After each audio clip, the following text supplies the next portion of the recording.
Mi nombre es Andrea Camila Nispelucia Castillo, soy estudiante de la Universidad del SINU y el día de hoy les voy a exponer sobre la infección del sitio quirúrgico. Esta infección del sitio quirúrgico la podemos definir como una infección que ocurre durante los 30 días después de haber hecho la cirugía, o en el caso de un año en el cual a la paciente se le hayan ingresado cuerpos extraños como mallas o prótesis. En la epidemiología tenemos que el 20% de las infecciones del sitio quirúrgico se encuentran en la cavidad abdominal. Si el paciente tiene una estancia mayor de 7 días, aumenta el riesgo de contraer este tipo de infecciones y representa el tipo de mortalidad en el 3%.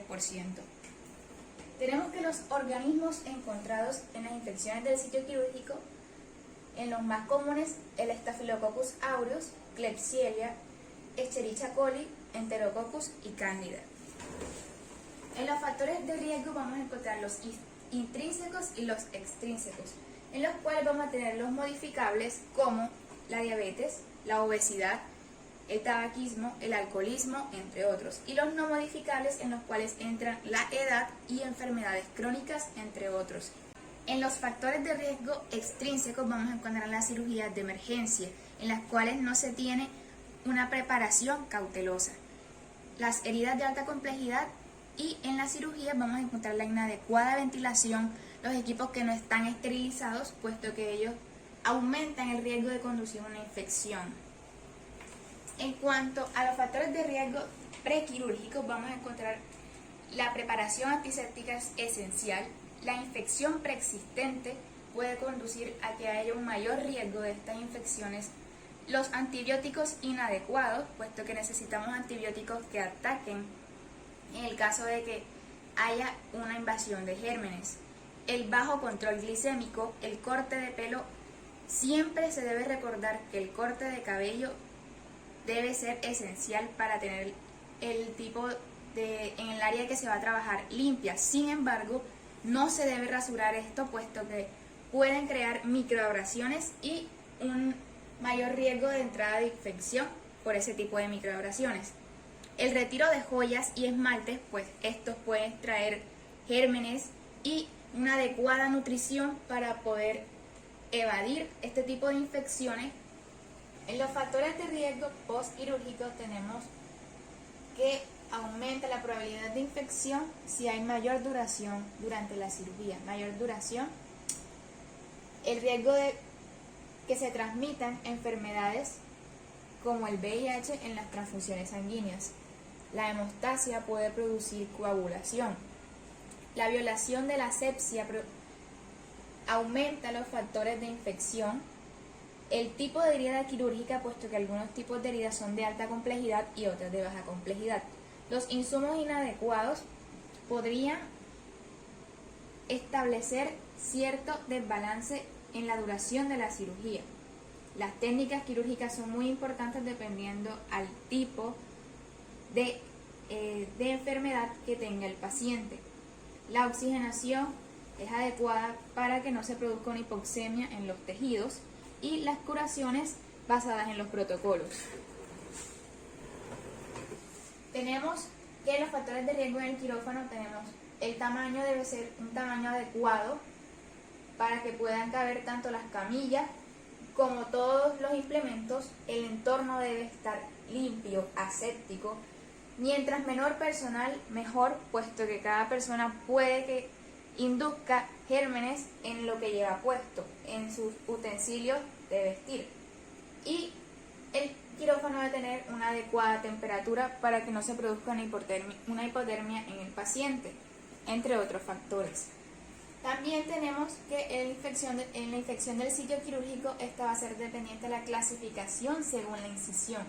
Es muy importante saber esto porque tenemos la incisión en la piel, que es superficial, la profunda, que es en los músculos, y la aponeurosis, y en el órgano o espacio, en el cual la superficial puede que haya sitios, en la superficial se pueden observar edema, signos de inflamación, pus y cultivos gram positivos.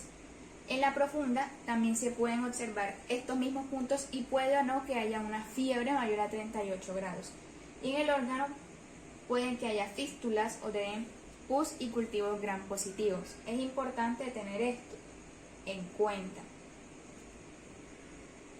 Es importante recordar que todas este tipo de heridas de las clasificaciones que hablamos anteriormente siempre debe valorarlas el cirujano. Es el único capacitado para valorar el tipo de heridas.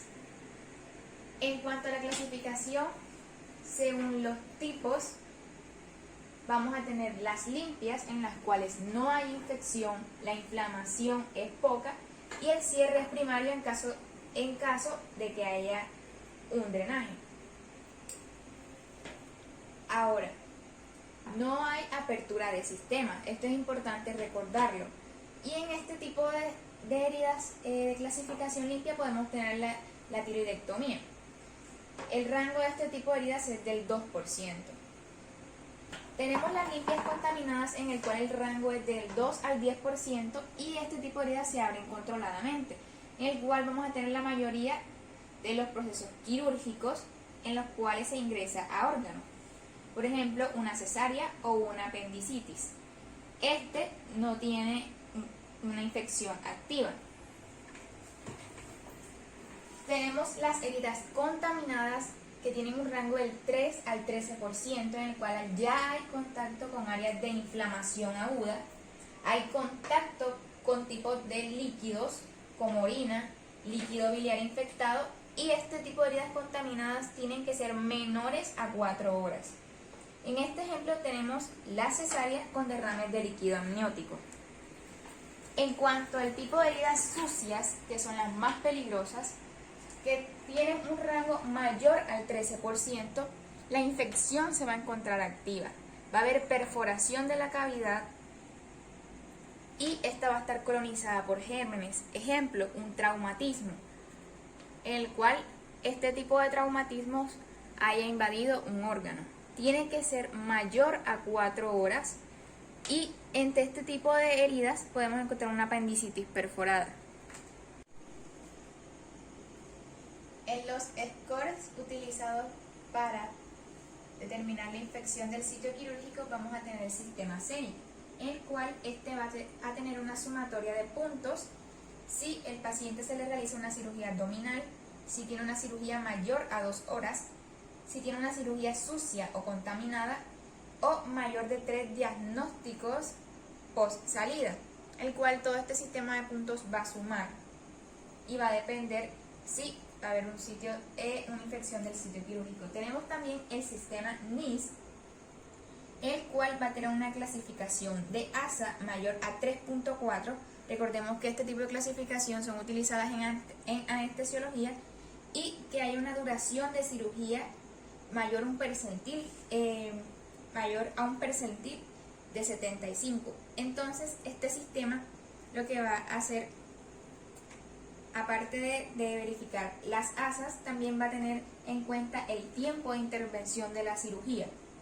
En cuanto al Surgical Care, tenemos que este va a medir lo que sería la profilaxis antibiótica recibida durante 1 hora, en el cual hablaremos más adelante.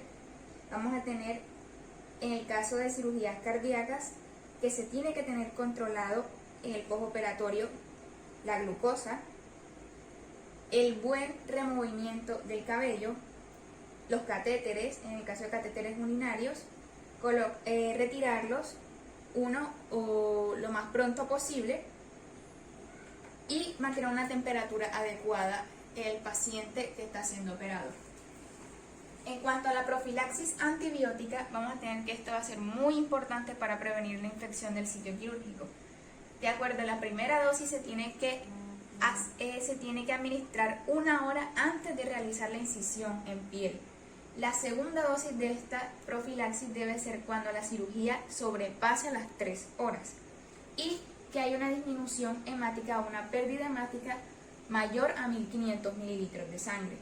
Se tiene que tener en cuenta los protocolos de antibiótico, puesto que no hay diferentes tipos de protocolo dependiendo de la cirugía que se va a abarcar y protocolos ERAS que van a ser importantes para prevenir la infección del sitio quirúrgico y también para que haya una adecuada cicatrización de la herida.